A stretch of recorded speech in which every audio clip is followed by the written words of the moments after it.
So, disclaimer that I will throw at the beginning of the episode here. If you like to perhaps cook along at home right as it's going by your ears, please hold off before you do that, and just wait till the end. You'll understand why. Okay, end of warning. Please enjoy the episode.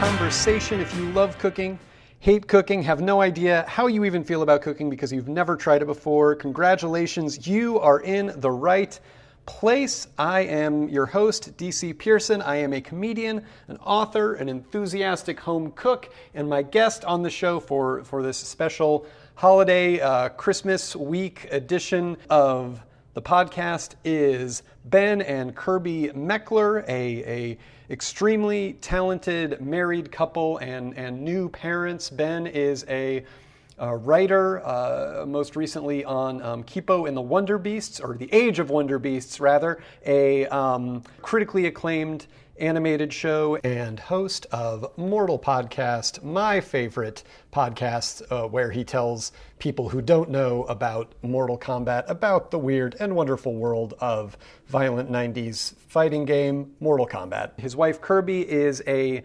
food and lifestyle and travel blogger on her website, Leisure Fan Club. They are awesome. We've been friends with them for a while, and I was thrilled not only to have them on the show, but to have the podcast debut of a human being, Sunday, their daughter, who is very little, and as you will hear on the podcast, adorable and very much a baby. And it was really nice they were able to take the time and join me on the show, and also that I snagged, the first podcast appearance ever of a human being. That is currency in our new media world. I did it. And we had such a great time. You know, it was nice to sort of check in with them and their family traditions and how they are still making it special even in this weird kind of off year.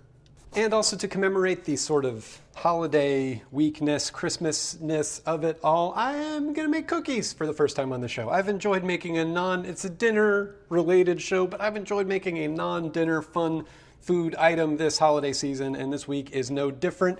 And I am mostly coming from a place of I want to make something good, but I also want to make something simple. A lot of the cookie recipes I would pull out would have, be like, use your stand mixer, use this, use that. And I have, thankfully, gratefully, I have the ability to use a stand mixer. Every time I've used it, it's been great.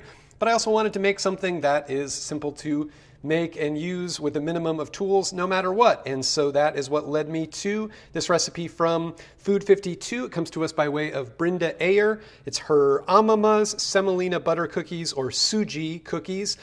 She describes in the top of this recipe going to Singapore to her grandma's, or her amama, I guess is the Indonesian way to say grandma, her house for Christmas, in this amazing spread of all kinds of different Indonesian stuff. And then in addition to all of the different desserts, they would have a plate of different kind of Indian baked treats and stuff. And these, I guess that though they are a kind of a humble contribution, always a popular one. And that attracted me because, like I said, simple. So basically it's just semolina flour and butter and sugar, and that's it. And you mix it with a wooden spoon, and I love it. I love the simplicity of that. So let's get into it. First, quick check of my ingredients. Here's something very fun that I won't actually be employing, but is just pleasing to me.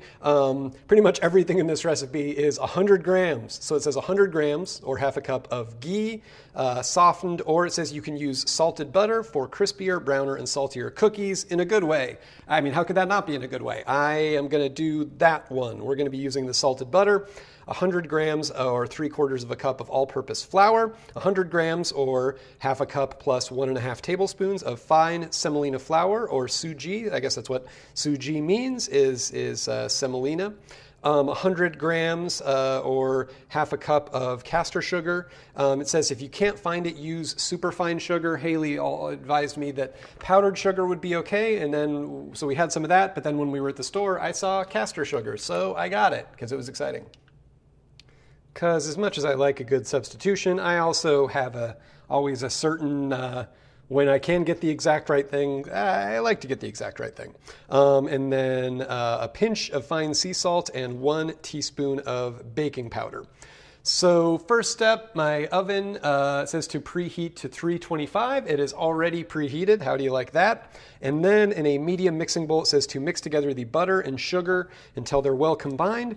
So half a cup of butter is just 1 normal stick. So just going to flop the stick in there. I'm going to open up my semolina flour, measure out a half a cup, and then I'll do the tablespoon and a half separately. So I'm just going to mix those together. And the butter has been sitting out for a while, so it's nice and soft. Oh, whoops. It said combine the butter and sugar together. I just combined the butter and flour together. Delightful. Okay, what do I want to do here? All right, that was a huge mistake. Well, not a huge mistake, but it was a mistake.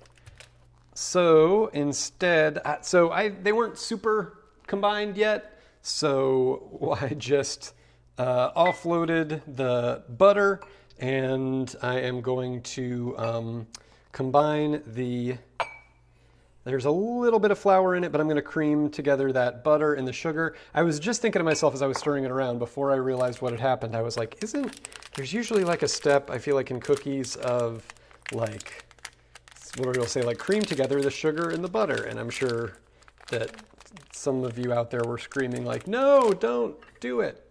And I realized just a second too late. But not too late to kind of try to fix it.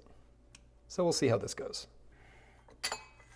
So putting half a cup of the sugar in with the butter, and I'll be honest, a little bit of flour already. And mixing it together until well combined. And it's kind of got a little bit of a crumbly texture so far. I wonder if that's a little bit from the flour, but I'm kind of trying to just smush it together as much as possible. Ooh, it's got a nice texture when how can it not? It's just sugar and butter. All right, I feel all right about that decision. Now, so we off-gassed a little bit of semolina flour, but gonna add a half a cup of the semolina flour, and then the tablespoon and a half. Tablespoon, half, there you go. The teaspoon of baking powder. And the pinch of salt. Do kind of a generous pinch. I like a saltier cookie. Mix everything together. It says you can use your hands. Coax everything together. I'm going to start out with a wooden spoon, and then, again, it's got a little bit of a crumbly, on the crumblier side. Just going to try to get everything combined roughly, and then I'll get in there. Hands.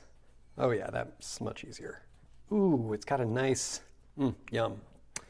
I like where this is headed. I'm a little bit like, do I have to bake it? I mean, I guess I don't have to. I can kind of just eat it. Because it's got doesn't even have egg in it or anything. Ooh, yeah. All right, so now it's pretty homogeneous. It says to form the dough into balls of 1 to 1.5 inches. Haley was just making some cookies over the weekend, and she was saying, like, I think when people say an inch in the recipe, they don't really think about how big that is. Really, an inch.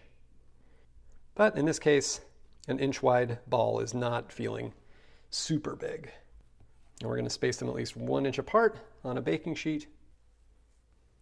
And just not saying a whole lot because I'm forming them into these 1 to 1.5 inch balls. I think mine are definitely closer to the inch side. It's funny, I'm getting like 2 distinct sizes almost. There's one that's like on the smaller side and one that's on the larger side. It says that it will yield, I think like 20 cookies, and I just rolled out 18. And so I started to, or 19 rather. So I was like, I really want 20. So I grabbed 2 of the larger ones and kind of rolled them together, and then, rolled them out again. And I rolled them again into 2 cookies again. So then I re-rolled them. And now I have 20. That's exciting. Just going to space them out as much as possible here. All right, now I'm going to throw them in the oven and bake them for, it says 13 to 18 minutes, so I'll probably check around 12 minutes. It says, or until you can see small cracks start to form on the top. Remove the cookies from the oven. They will still be fairly soft, but will crisp on cooling. Exciting. Here they go into the oven.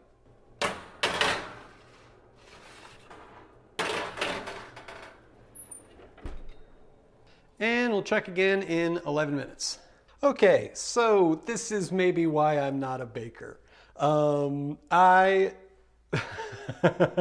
had I was like, let me check on these. They've only been in there for like 5-6 minutes, but I just want to look at them and see how my cookies are doing. And I was like, wait, I don't see them. They've disappeared. And that is when I realized that I opened up the oven to see that they had completely melted into just like a sheet. And maybe some of you who are better bakers than I am were already way ahead of me on this, but that is when I realized that something had gone horribly wrong. So then I pulled them out because I was like, well, I don't want it to burn this just like melted sheet of honestly pretty good looking. It looks like sometimes when you have like a lattice cookie, like it looks like that. But I was like, what the hell happened? And I went back through the recipe, and that is when I realized that in addition to the half a cup of semolina flour, I was also supposed to use 100 grams or 3/4 of a cup of all-purpose flour. I don't even know if I mentioned that when I was going through the list of ingredients earlier. That is incredible. So I think they would have actually held together if I had done that, if I had used that. So now I know what the mistake was. I'm going to remake these cookies. While I do that, please enjoy this conversation with Ben and Kirby Mekler that I can guarantee you went a whole heck of a lot better than my first try making these cookies.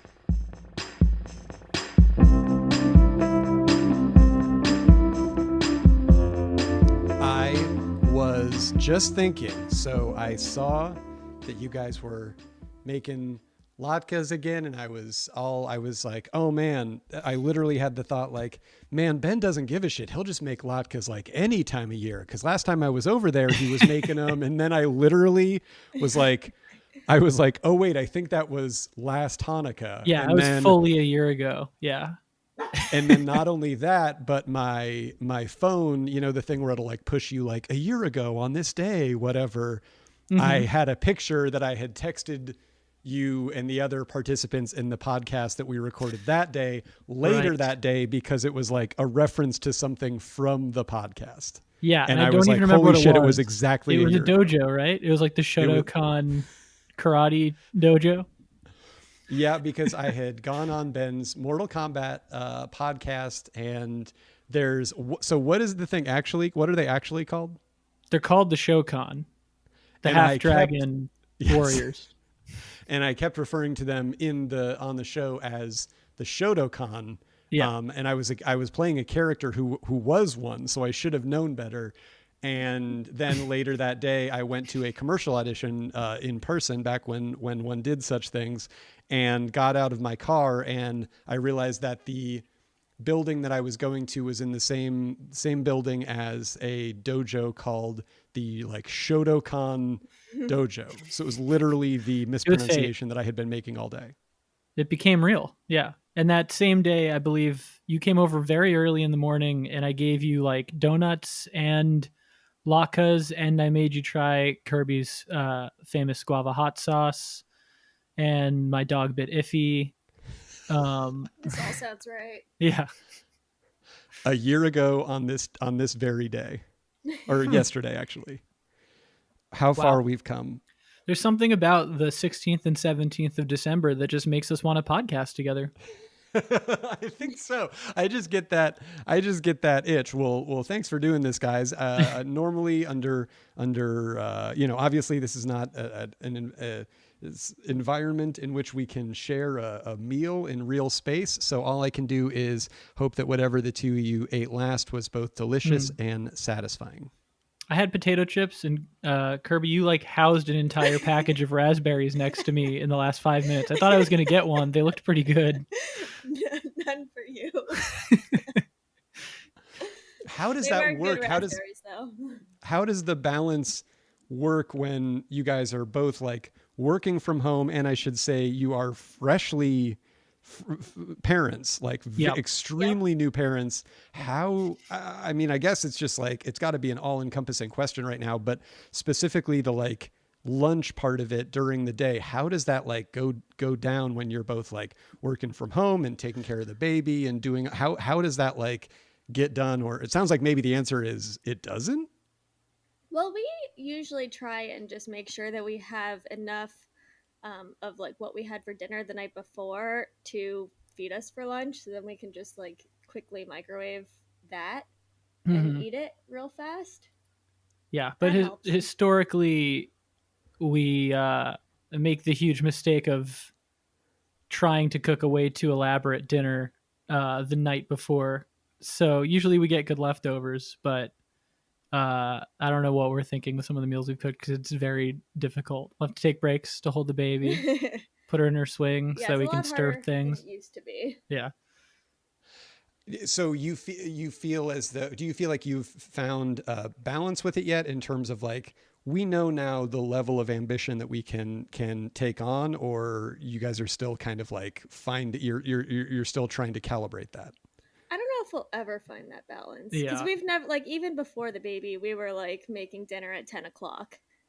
So we're it's just true. Dumb. That's such a distinct feeling of being like, I'm going to make this recipe.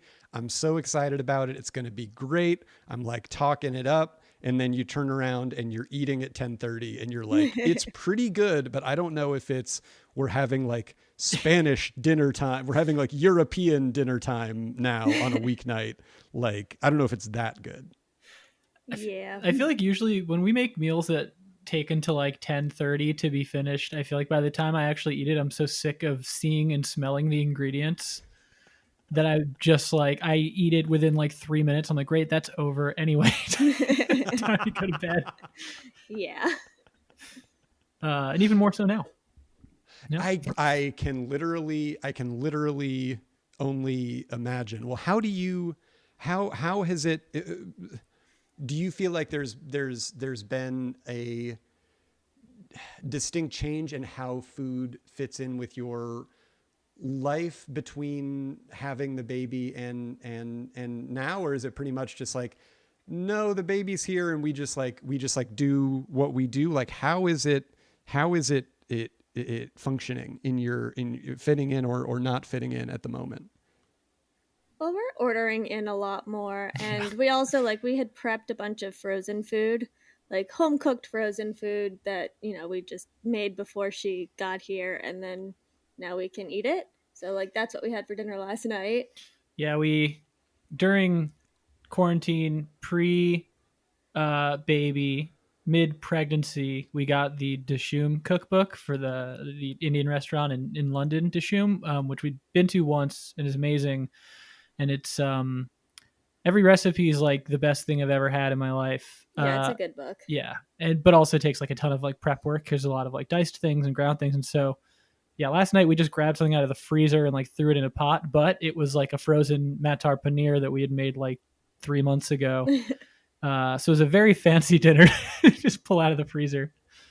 But that's been a big part of our adjustment, is just having we even have like a deep freezer in our garage now that's just like full of things we've frozen to pull out of there in the pinch. Yep. Oh man, that is so smart. I feel like that's the kind of thing that I would mean to do and be like, that would be such a good idea. And then never actually, I feel like I would say that to Haley, you know what we should do? And we would both be like, yeah, totally. And then cut to the present in which we didn't in which I think if it weren't actually... for the pandemic, that would have happened. But like since we were stuck at home, this like the whole time that I was pregnant anyway, it was like, what else do we have to do? Yeah, it wound up just coming very much in handy, especially since like we were both working through most of the quarantine, are still both working now. So like adding the baby and dealing with like everything that makes a pregnancy time consuming as well. Being able to have a lot of frozen shit helped a lot. But I also think it would have been nice at any time in our lives, being able to just have a giant chest full of like what's Food it? treasures? What do we got? Eggos. We got some ice creams from the Indian grocer. Oh yeah. We got some Uncrustables in there. Really big bottle of vodka from Costco. But then we also have like we made a cheese souffle, we made a quiche, we made the matar paneer, we contain multitudes. I don't know what else. Oh, we still have cookie dough in the freezer. Wait, really? Yeah. Oh shit. End of podcast. They just went and ate cookie dough. Wandered away. Wow. I'm really curious what cookie dough we have in there. I did not know. Really? Yeah. Oh my god. Wait, I'm sorry. What cookie dough? You like how I'm saying that? Like I'm gonna get to have some. I'm like, wait a minute. What? We have what? Listen, what you could drop some off. This is my podcast finder's fee because my podcast was involved in you guys remembering that you had the cookie dough. No, sorry, but seriously though, what kind of cookie dough is it? It's chocolate chip cookie dough, but it's a friend of mine just makes the most insane looking cookies, and I had gestational diabetes while I was pregnant, so I like couldn't eat chocolate chip cookies, which are my favorite. So I made her give me her like secret recipe for these incredible cookies, and I froze them and made a couple and like brought them to the hospital. And it's those cookies. Yeah, I literally had a Ziploc bag full because the way gestational diabetes works is usually you're good pretty much like the moment the baby's out. Not in every case, but most of the time. Well, that like they didn't even check. They just were like, we don't care about you. Yeah. You're not a baby. So we had a big Ziploc bag full of the special cookies at the hospital, ready for me to pass to Kirby as soon as she was ready once the baby was born. That is, that must be a fairly common thing. I mean, I think it's different for everybody, but when some friends of ours had a baby, cause you can't have cold cuts because you're worried about listeria is like a big deal. She had, I don't think that the husband in the couple literally had like a bag of cold cuts, but I did visit them like right afterwards. And I was like, I can bring you guys lunch. Like, what do you want? And they were like, would you bring just Jimmy John's? Like she's like, I'm just craving like literal, just like, it doesn't matter the quality. I just want like cold cuts in any form into my face as soon as possible. So I think it must be a thing, like just that thing that you want so desperately you can't have that, like after the finish line, after you've crossed the finish line, it's there for you. Forbidden turkey. I've heard that, but I've also heard that like, you know, women will have this thing that they want the whole pregnancy, and then as soon as they give birth, they just like don't even care anymore. Oh, wow.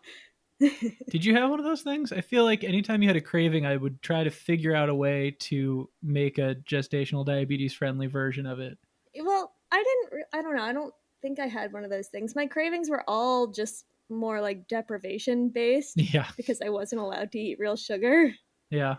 So candy, chocolate chip cookies. Was there a gestational diabetes equivalent, Ben, that you were particularly proud of, or Kirby that you were particularly like, oh, this is actually a pretty decent facsimile? Cheesecake. Oh, yeah. Because, so like, I hate fake sugar. And the cheesecake, like all the dairy in it just masked the taste of, you know how there's always that like fake sugar aftertaste? So like the high fat content really masked it very well. Yeah, I forgot about cheesecakes. Oh, interesting. I mean, I guess that makes sense. It's kind of like there's so much going on in cheesecake that is pleasurable besides it being sweet, I feel like. Yep. Like there's just, it's going like, this is so much dairy and it's the texture and it's everything. And the sweetness is great, but it really is just kind of like, that's where a dessert course meets a cheese course and everyone is thrilled. It's the sheer amount of fat that you're allowing yourself to eat in that moment. Yeah. It's a good time. We also, pasta, like the thing you don't think about with like diabetes is like all the carbs that you can't eat anymore because they Yeah. become sugar. So pasta was like a tough one, but we found this brand called Bonza that's like a chickpea based pasta, and we probably had it like twice a week. It was just Oh, like one of the wow. Throughout the easiest things to pregnancy. make. Yeah, it was. It would help. Because- It was easy, and then it was also like scratching that itch. Yeah. But also, like, because it was quarantine, it was like you're cooking so much more because you're not usually cooking 3 meals a day. Mm-hmm. So we were just like constantly cooking and washing stuff. So I feel like we started making easier stuff than we usually do during that time, Yeah. just to like Right, cook because you're having to interact with every stage of it. Like the dishes Yeah. don't. It's the worst. I mean, we can be honest now. We've all been in Oh, yeah. quarantine long enough that we can just be, or some form of it that we can be like, it doesn't. It's terrible. Like Yeah, I'm like willing to admit that the pandemic has been bad. It's a horrible nightmare. Yeah. Thanks you guys for coming on here and Yeah. really Yeah, well, and I've just really been looking for a owning platform to talk about it. owning your truth of Yeah. No The one day to day pandemic- wants to talk about, everything that's going on. It's just nice to have somewhere to talk about it. Yeah, I'm glad I could provide that. I'm glad I could provide this as a forum, as a safe harbor for these rogue, renegade, dark web opinions like the pandemic equals bad. Yeah. Yeah. They do call you the Alex Jones of food podcast for that reason. So Yeah, which he's willing to welcome these voices. yes, exactly. And he, for his part, is the Alex Jones of pills podcast, like Yes. like vitamins and just supplements and powders and other Mm-hmm. things that they sell. And that's, I guess, seems to be a more profitable side of the street. I'll be honest. I'm a little. Yeah. I'm He a definitely has little- more money than anyone on this podcast right now, possibly ever. I don't know who else I know, has been a bummer, guest, right? but I'm assuming he probably has more money than anyone who has. Right. I think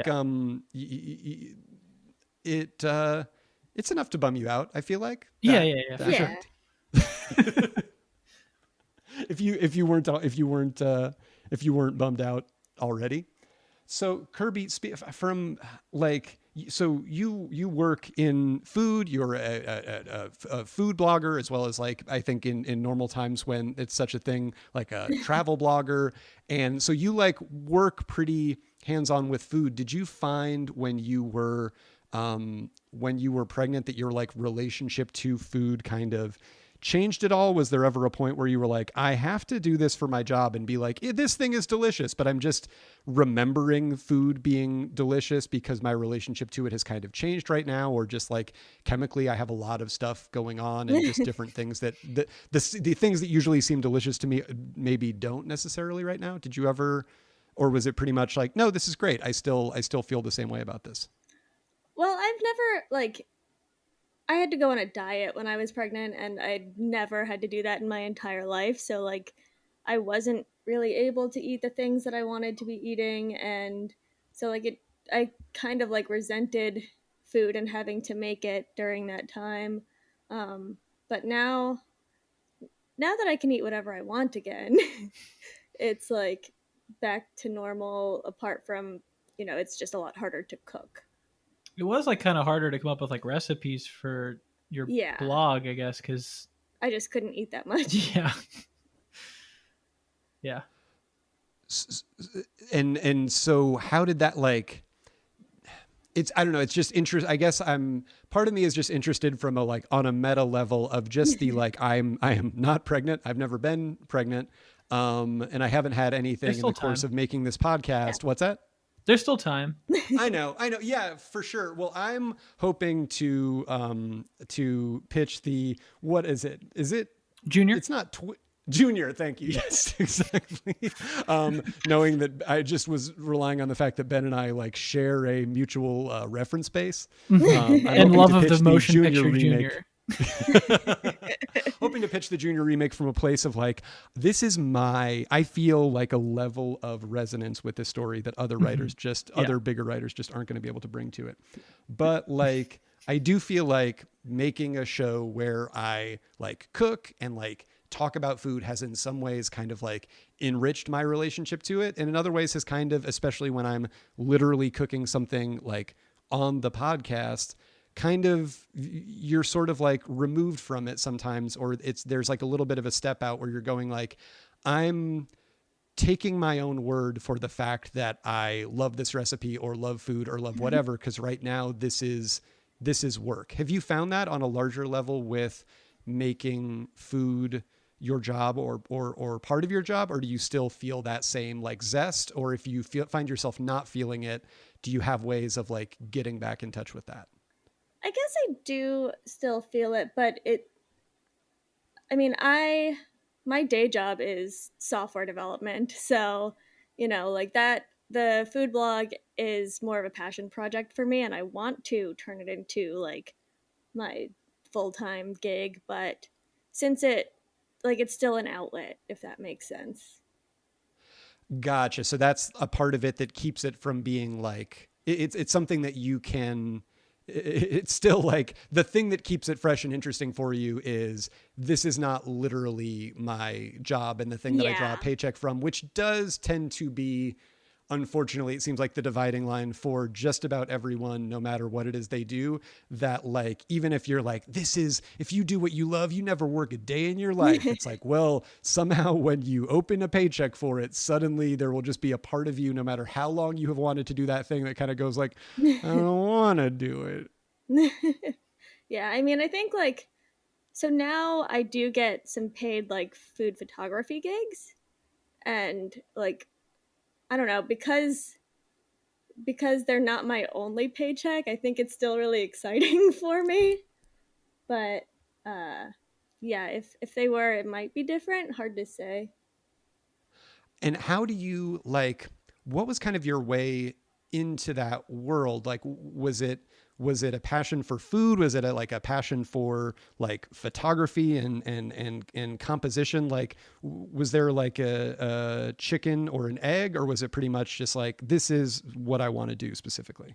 It definitely started with a passion for food because I mean, Ben and I have just really enjoyed cooking throughout the years, and I really like making up my own recipes. So like, I started a blog just to have a creative outlet and like, work on something that I actually like. Um, and my pictures were horrible, like a heaping pile of garbage.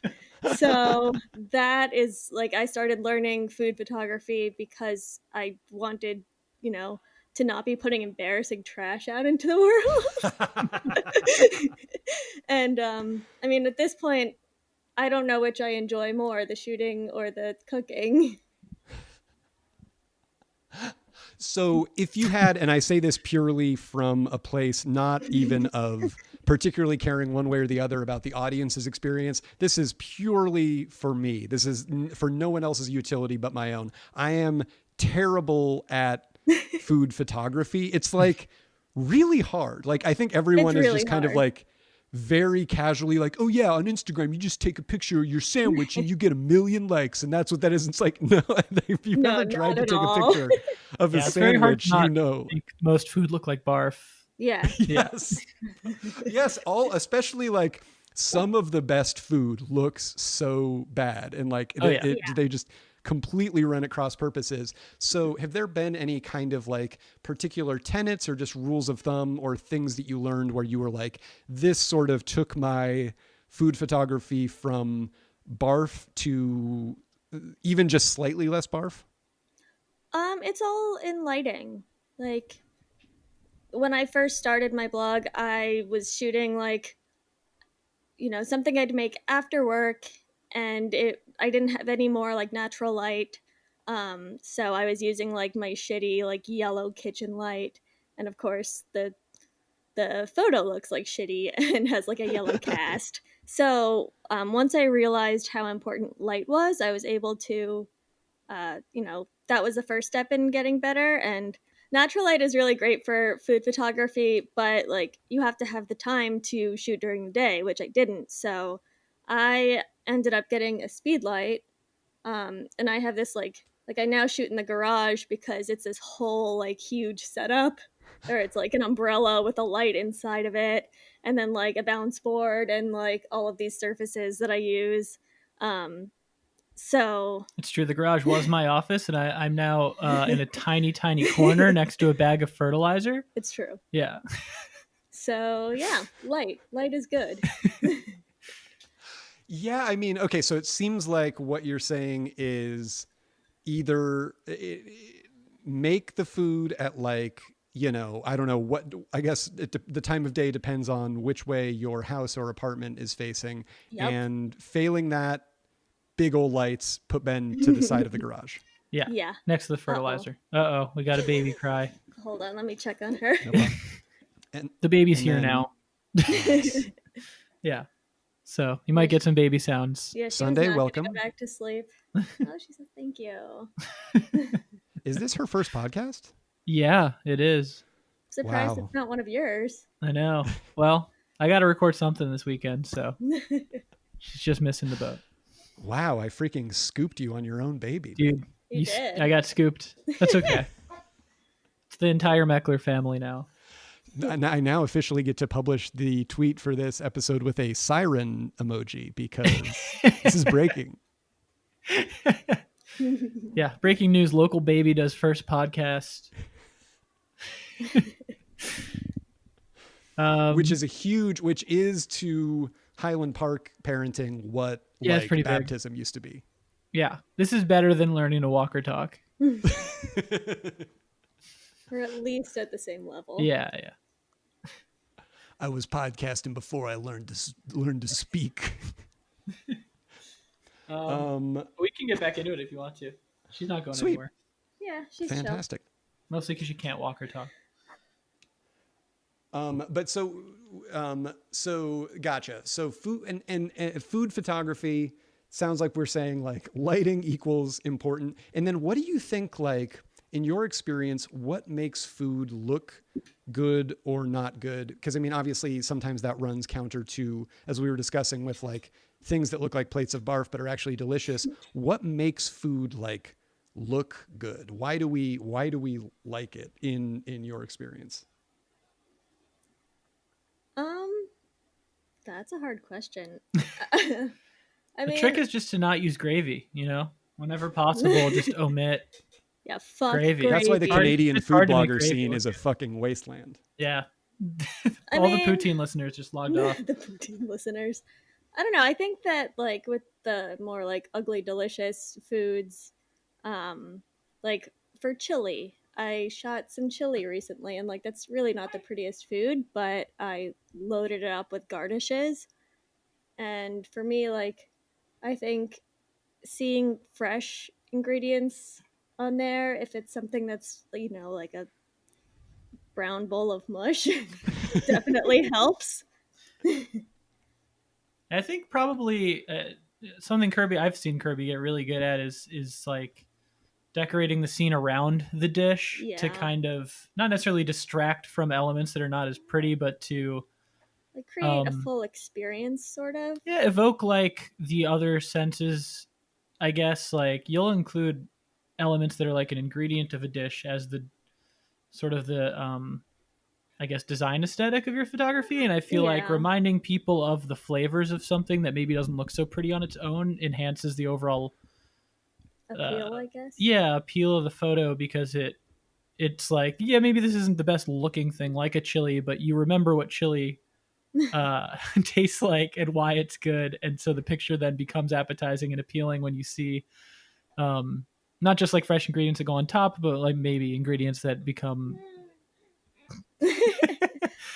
elements to that dish. Yeah, I did that with the latkes because like Ben always does an annual latke recipe for my blog, and this year it was persimmon latkes with like a black pepper, sour cream, and then some pomegranate on top. So in the background of the photo, I had like a bunch of persimmons and pomegranates, and it was very like abundant looking.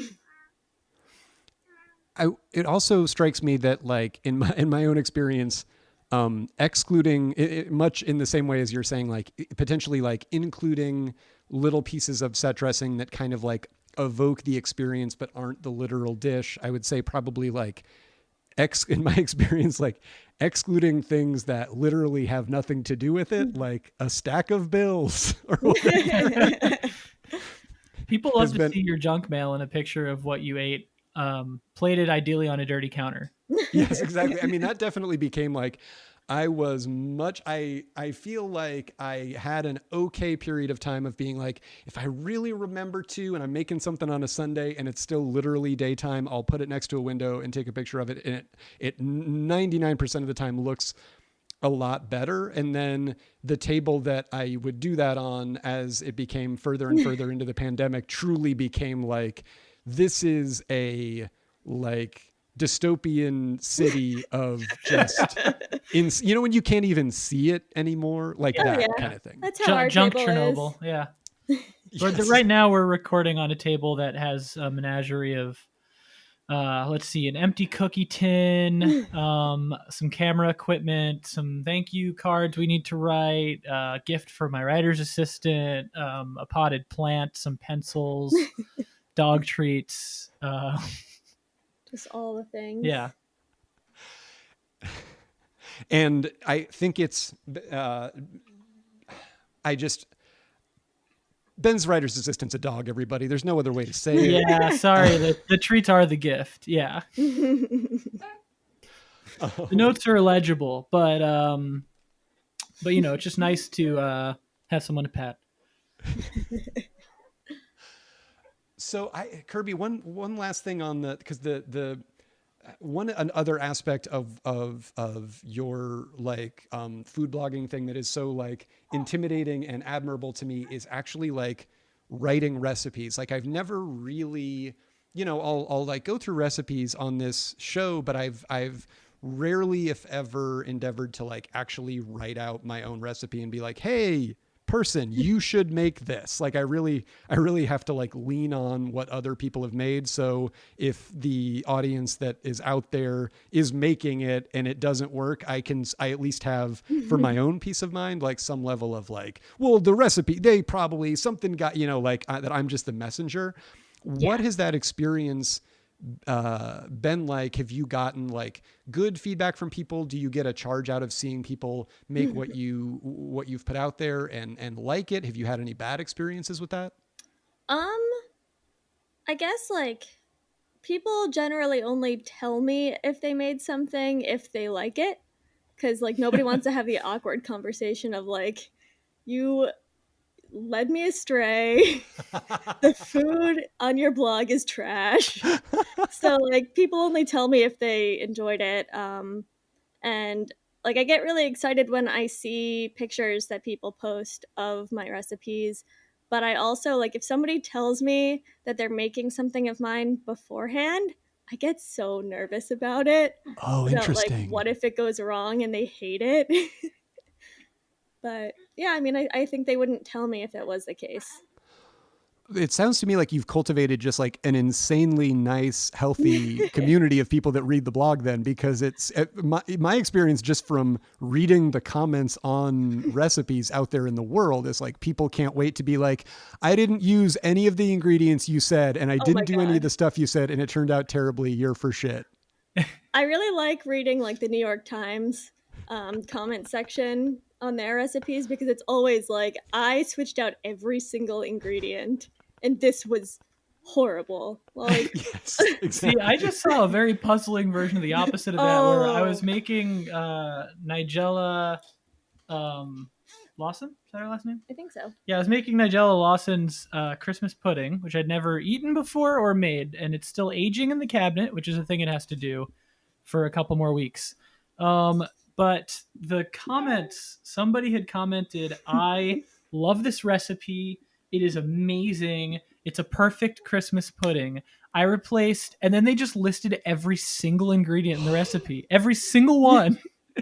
So basically, this person made just an entirely different Christmas pudding. It was a big fan of the process, I guess. I think some people think recipe means like suggestion at the beginning of an improv show. That's like one word, pudding. Yeah. And then they just go. But you have to love that they were like, I liked it. Wait, hold on. I just Sorry. untangled myself from Sunday, grabbed my headphone cable and was doing a real bit. I'm free now. Yeah. But yeah, I get, I don't think anyone's wrong to do that either, because I feel like cooking's creative. Like a recipe is like, here's a really awesome thing, and if you feel ways that you want to mix it up or improve it, like do that. Or at least that's how I feel like in the few instances that I've made like recipes for Kirby's blog. But I do find it really funny when someone's like, I didn't do any of this stuff. Really good recipe. Yeah. I mean, I don't mind if people make changes. But when they like make so many changes that it's a completely different recipe and then they hate it, that's like a whole different thing. Yeah. Luckily that hasn't really happened to me. Mm-hmm. So how did the latke tradition come about? Where did that start? Did it predate the blog? Was that like what was the genesis of that? Because as we discussed, it's something that I now like strongly associate with Ben, and when I actually have had the latkes, they're phenomenal. Wow, thank you. It started out with me trying to make my grandma's famous latkes, which have been a beloved family tradition for my entire life. But I prefer a more like widely graded latke. Like I like the more hash brownie type latkes, and hers were very, very finely graded. They were kind of like potato Mashed patties. almost. Yeah. So I had riffed on her recipe, and I'm also the kind of person who's very obsessed with like trying unique flavor combinations. Usually doesn't go great. But I'm always just pitching like, oh yeah, what if you did like, I don't know, like could you put together like blue cheese and matcha, or like could you just looking for like, what if I put these two things together, like would it be good? And so I think I talked to Kirby about putting my grandma's latke recipe on her site, and I can't remember if the original one is on there. It's not. I think it's a kimchi latke. That was the first one, right? Yeah. Yeah, I was just like, oh, I should like riff on this recipe more and see if I can just like add some interesting flavors to it. So I was like, there's so many things that go well with potato, and latkes are not a very complicated dish. Yeah. So yeah, one year we did a kimchi latke, and then once you have one batch of latkes, you're kind of over it for a while, at least in my experience. It's just like, your whole house smells like oil for a couple of days. Yep. Like you usually make a batch of like 25 of them, and you're just like done. So it kind of became like I'd have another idea and I wouldn't want to do it again until the next year kind of thing. So yeah, we did kimchi latkes, we did apple latkes, and then this year was persimmon latkes. And who knows where we'll go from here? I'm still in sick of latke mode, so I feel like I had an idea the other day, but I can't remember what it was. Well, I don't know. Black and white cookie latkes. It definitely wasn't that. Too Jewish, yeah. Oh God. She's still grasping headphone cables over here. I don't know. DC, is there a latke flavor you'd be interested in trying or pursuing? Off the top, wow. Yeah. What do you kimchi like? Sounds great, because I mean that literally reminds me of like kimchi pancakes, which are phenomenal. I believe we've had some kimchi pancakes together, possibly at BCD Tofu House. I think R.I.P. Right? Yeah, rip in peace. Ugh, what a shame. Yeah. But that was such a great meal, and any meal where they come and sort of like at the end of it, they're like, okay, whatever you ate, we're going to take all of the stuff and just sort of like put it in a pot and turn it on high, and then you're going to eat that as well. Yeah. Or like any sort of transformative kind of meal like that. I super duper enjoy. God, that place was great. What a bummer. Yeah. But it just, everyone support every restaurant. It's so hard. I mean, it's like everyone support every restaurant. Everyone support. We have no other choice. Everyone, all that money you don't have, spend it all at restaurants that are barely open. We have no choice but to stand restaurants as a broad concept. It's such a bummer. But yeah, oh man, I mean, that's really, really tough. Yeah, so I think everything I'm thinking of, I'm like, these are flavors that already go with latkes, where I'm like, I don't know, some sort of like pickled thing or something. I'm just like, what's like your favorite potato dish? Oh, that's a really good question. What is my favorite potato dish? I mean, I love a baked potato. I love. Okay, here's one. Haley makes a roasted sweet potato that she roasts in the oven for like a really, really, really long time until it almost like caramelizes inside. And then she'll do, I've talked about it on the podcast more than I've talked about pretty much anything else, I think. Right. And she'll do some tahini on there is like her go-to main like staple ingredient because it's great. And lemon, like a squeeze of lemon and some sea salt. Okay. And anything there? Oh, absolutely. I feel like you could do a tahini sour cream. That would probably taste really good. You could also just do a tahini sauce. Yeah, make it vegan. Yeah, I guess it would be easy to make vegan. Use sweet potatoes. You could even do a mix of sweet and like Yukon Gold if you wanted to, or russet. Or like parsnips even. Yeah, or throw in some parsnip. But I think like, you go with sweet potato as your base potato. You make a tahini sauce, like, the kind that you get on hummus, which usually has lemon in it. And, you got some baby coughs. It's too cute. Oh my God. It's just such a little voice. Yeah, make some tahini sauce and drizzle on those potatoes and then on those latkes. And then I feel like, you want like something a little bright and it feels like lemon juice isn't quite enough. So I wonder like,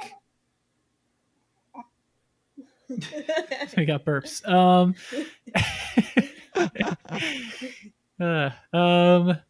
Yeah, well, I don't know. I feel like I'm looking for like, what's the applesauce of this dish, right? Like I don't want to go back to the well, but this does seem like yet another recipe where like pomegranate pearls would be a wonderful topping. It's like you get like the sweet potato, latke, topped with some tahini sauce and some pomegranate pearls, which are like a little tart, a little sweet.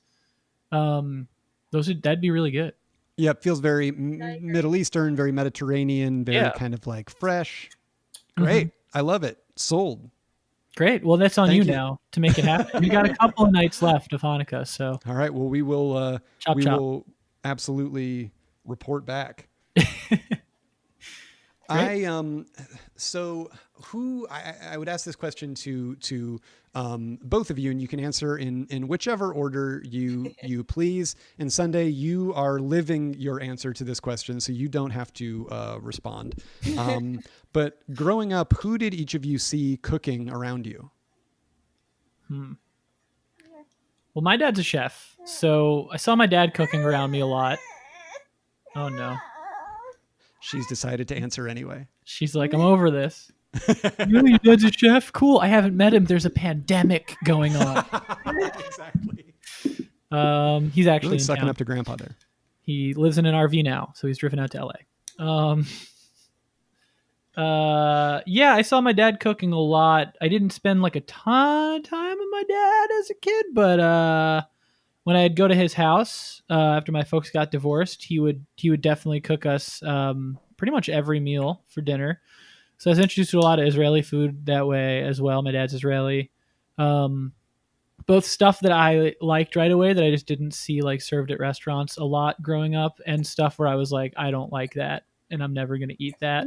It's like some yogurt-based desserts that would have to be like left out for a day and things that I was not into as a child.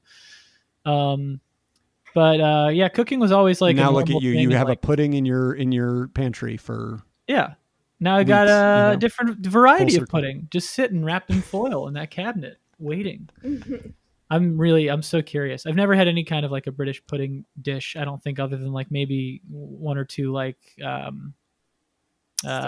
sticky toffee puddings, but I don't know that those are made quite the same way either. So this is my first like I had to buy a pudding basin and pour the batter in and steam it in the basin and let it age, and then I'll steam it again. So it's like a whole thing where I'm like, I don't know what this is going to be like. That's exciting. Not often you have a like totally new food experience. But yeah, my answer's with my dad. I don't know that I saw a lot of other people cooking. My mom cooked like 3 or 4 dishes that were great that everyone loved, but just as often we would like order in because it was me and 2 of my sisters, so it was busy in my house and there was not like a ton of time to cook. Yeah, I don't know. How about you?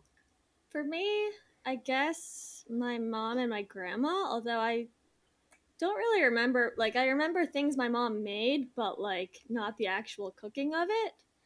But my grandma, I would go to her apartment and like help her cook stuff. Like, and it's really funny looking back because my grandma loved a box mix. Like, she had these famous potato latkes too, but we found out much later that she was just using the Manischewitz box. And the same thing. Hey, I mean, if it works, it works. There's a reason they were famous. Yeah. But she also would make like an apple crisp all the time. And that was another, like, I think it was Betty Crocker or Duncan Hines or something. But my cousin found out, you know, maybe 10 years ago and was pissed. Wow. Yeah, I feel like that's such a thing is you just grow up, you like the thing that you like, and then you realize like, wait a minute, they were just going off of the box because it was like, it was the 50s or 60s or, you know, whenever it was. And it was just kind of like, why would we do anything different than what the food scientists say to do, you know? Yeah. I think it was like such a novelty for them where they're like, I don't have to spend all of this time like making this elaborate dish from scratch. So like anytime I'd make something from scratch and I'd excitedly tell my grandma about it, she would be like, why would you do that? Right, exactly. Oh, I guess you're made of time. Congratulations. Yeah, I mean, like, it must have made so much sense to that generation. Like, food was not a priority and like an experiential thing in as much of a way that it is now. You know, they were raised by the Depression generation, so they had just a different relationship with food. And the idea of just being able to make it cheap and fast so they could do other things, because they're also the generation during the time of like women's lib. So yeah, I don't know. It all makes sense. Yeah, no, for sure. I mean, I think every generation, it's kind of like, it's going to be, you're going to have a different relationship to it. And what it means to you is going to be, you're always going to look at whatever the previous generation did and be like, actually, we now know that this is the right thing. And it's interesting to think about what like literally Sunday and her peers will look at what you guys do and be like, oh yeah, they would do whatever. And now we know that we just like rub gel on our face and that's nutrition. You know, why will they think we're idiots? But you know it's going to be something. That's one of the things that just so like completely sticks in my craw about the idea that it's like, wait, we're not just, you know, the be all end all. What is that about? And then you think about how your parents must have felt that way. Why? Because we're not 3D printing our food yet. Yeah.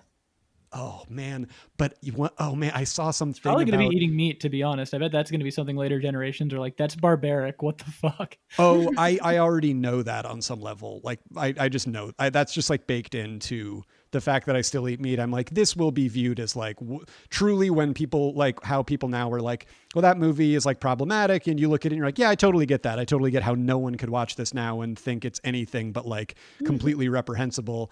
Like that's how I know already that eating meat is going to be. I just am kind of existing in this like weird stochastic state of like hypocrisy where I'm like, I already know this is bad. Sometimes I'm just going to do it though. And I eventually will probably be like, I can't do it anymore.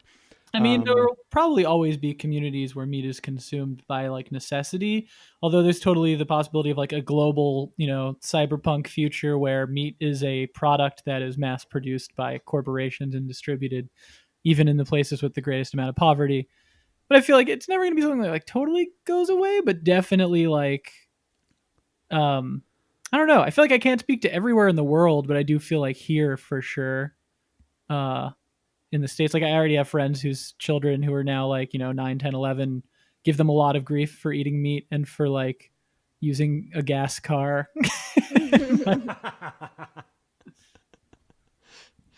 And also I think it's just great to know that like, if we ever fully as a society make the switch of going like, we realize now that it's better for the planet and for our health and for everything to like not eat meat anymore, the level of just like sheer culture war backlash that will be experienced when we can't even get people to like just wear masks because it's a good, like put a piece of cloth on your face because it's a good thing to do. Like, can you imagine? Oh God, there would be a civil war within seconds if we tried to take people's meat away. Yeah. Also, that is such a funny image, though. The idea of just like we're actively, because I just imagine like a big baby and somebody like taking their lollipop away. But it's I mean, that's essentially the war we've been in for a long time culturally. It is a big baby. Well, you have to wear your mask. You have to wear your mask. It's not that hard. You just have to put it on. It's not a big deal. You can breathe. You can breathe. Come on. It's true, and it's all part of the same whatever. Sorry to alienate your right-wing listeners who don't believe in wearing masks. Oh, yeah. Well, exactly. I mean, as the Alex Jones of food, you can only expect that I would have that I would have that contingent of people. I know the DC Pierson audience. Oh, for sure. Yeah, you know that the niche. The niche that I've carved out for myself. I distribute, this podcast is mostly distributed direct to gun. Right. Yeah. Plug your headphones directly into the barrel and just tune in. Yeah. So you're verified on Parler, right? It's gonna be a dated joke in like 3 weeks. How is that? Oh, absolutely. But I just want to know for myself, how is Parler different than Clubhouse? Because I see them both referenced on Twitter. Are. Yeah, same. Okay, good. Me neither. Let's never find out, right? Yeah. Fine by me. Every like 4 weeks I hear something about Clubhouse. Today it was that like Lakeith Stanfield was in a Clubhouse room where men were moaning, and I didn't understand it. I didn't know what was happening. I didn't get any of it. I had to close the tab. I was like, nope, don't know what this is. That's the best thing to do. I also think that we all need to just fast and like not take any new information on board for the rest of the year. Like we're done. We've had to take in enough. You don't have to take in anything new. So second to last question. This one is for Ben, and this is going to be a speed round. I have written down here some Mortal Kombat characters, and I would like you to instantaneously tell me what their favorite foods are. Yeah, I could probably do that. You good to go? Yeah. Okay, great. Johnny Cage. A nice steak. Sonia. Okay, that's a little tougher. I'm going to say, let's see. She's in great shape. She's a smart person. A nice steak. Okay, Scorpion. Scorpion likes a nice kaiseki. Noob Sabat. Ectoplasm. Goro. Human meat. Anybody I'm missing who you're like, I need to know. It immediately leaps to mind to me who this character's what their favorite food is. Right. Well, here's the trouble: is like they're all in incredible shape, so it's like they probably have pretty good eating habits for the most part. I mean, I know Bo Ride Show's favorite food is alcohol, because he's the drunk one. That's his thing. Jax's favorite food is cigars. That's all you ever really see him chomping on in the series. Shao Kahn likes to eat souls. Shang Tsung likes to eat souls. Quan Chi likes to eat souls. You're forgetting my personal favorite, which is Reptile. Reptile probably also man meat. Yeah, he's a dinosaur essentially. I was thinking flies, maybe. It's we like to think of the dinosaurs as eating meat, but they mostly just ate like little weird shit that they find. Yeah, they're pretty much eating like, cockroaches and stuff. Prehistoric ones. No, that makes sense. I think you're right about that. I think Reptile's favorite food probably was flies. It's flies. We don't know if he's alive canonically, so. Well, thank you for playing. Yeah. Final question, Ben and Kirby, and this is another one that could either be mutual for both of you or each of you. If there was one thing that you don't already know how to make that you could snap your fingers and know how to make perfectly, what would it be? Oh boy. That's such a good question. Croissants. What was that? I said croissants. Oh, croissants. I mean, I know how to make it, but I've never done it, and it seems just scary. Yeah. So.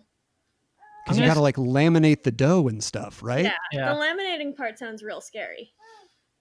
I'm going to say tres leches cake, which again is probably something easy to do, but I love it, and I've never made anything quite like it. I think it's just you just soak the cake in condensed milk, but I don't know yet. And you're already getting experience on like a long dessert, like a dessert that takes a little while.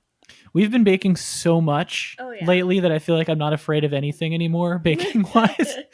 Like I made a huge list of stuff we wanted to bake, and we've already gotten through so much of it. And a lot of it was stuff that I wanted to know how to do.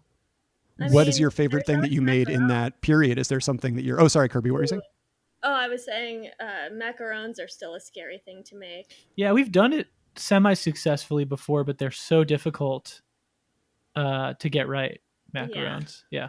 The texture, right, of that like the cookie part has got to be so... It's so specific, like that like shell it almost has. It's so hard to balance that like cook time. Yeah. Well, it's the cook time, but also factors like hydration levels, like humidity levels, where it's like you can't really control the humidity in your kitchen, and that is completely throwing it off.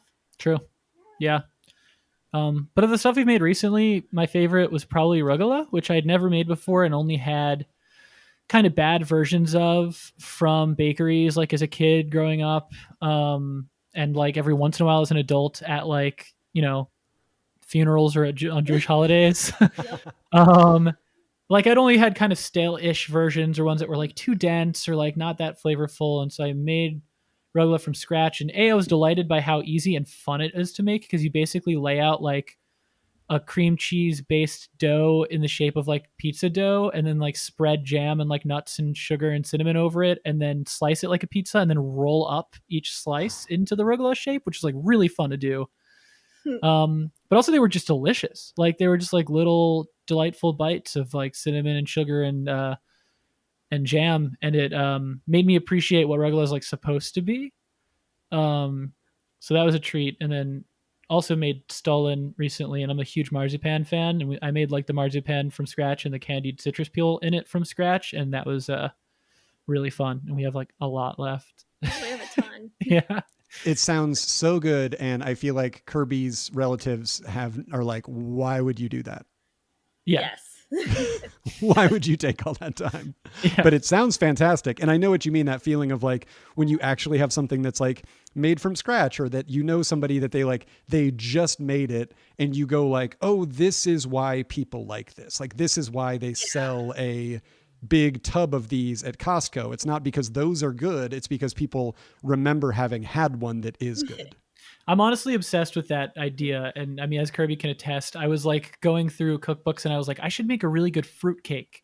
People know that fruitcake is terrible, but there has to be a reason that it became so popular here.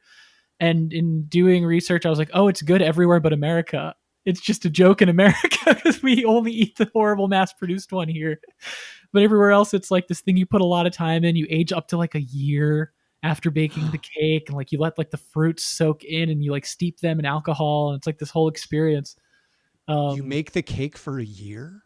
You make it like a year in a fruit cake. You can make like a year in advance and let it like age. And what happens is because there's alcohol in it, like a bunch. You soak like all the fruit in booze, either in like port or in like brandy or sherry or like rum. And then you bake that into the cake. And so the alcohol like preserves the cake, and also like slowly the flavor changes and it like ages, and the moisture from the fruits like seep into the dough. It's like a whole thing. But yes, I'm obsessed with that idea of like, oh, this is like a thing that we all know, like, haha, never had a good version of that. Like that's kind of a trashy food. And I'm always like, well, I want to have the good version that I make from scratch at home so I can understand why this is such a thing, because there had to have been a good version at some point. And like father, like daughter, Sunday is indignant at the idea that people are judging fruitcake based on the bad versions of it that they've had. You're getting some great baby audio here. Apologies to your listeners, but also it's just white noise to me now. This is my no apology necessary. They gotta love it. It's an adorable new child in the world. Stop being a Grinch if you don't like it. But Ben and Kirby, thank you so much for doing this, you guys. Thanks for taking the time. I know that obviously, as we discussed, as we are experiencing right now, you are in the true thick of it. But I'm so happy to know you guys, and happy that you are raising a child that is in the world, because you guys are great, and I think it's fantastic. So thanks for doing this. Thanks, DC. Thanks for having us. Yeah, thanks for having us and for all of that. Yeah, Sunday says bye.